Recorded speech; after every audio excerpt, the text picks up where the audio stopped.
одна з яких починався повністю білоруський рок-н-рол.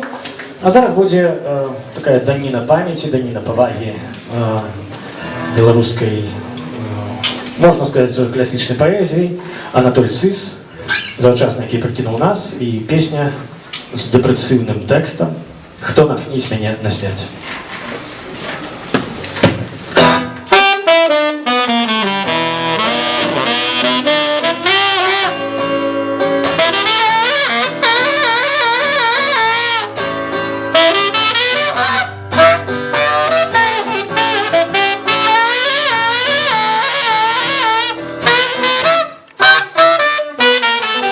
Хто натхніть мене на смерть?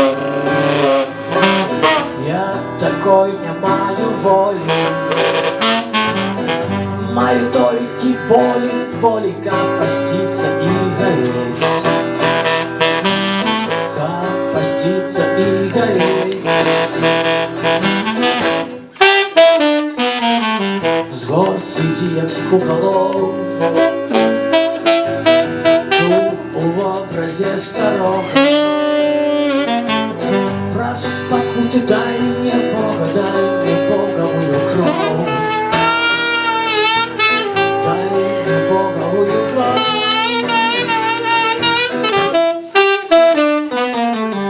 Не жри, хочу, что стель, прыгни чужим победу. Хоть я вышел в поле свету, вышел я с прочим день. Вышел я с прочим день.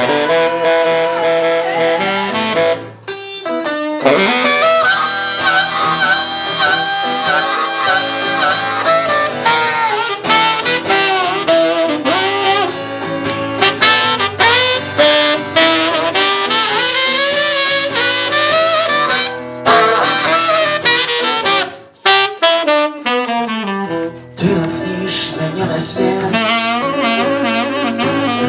человек тяжарный Богом.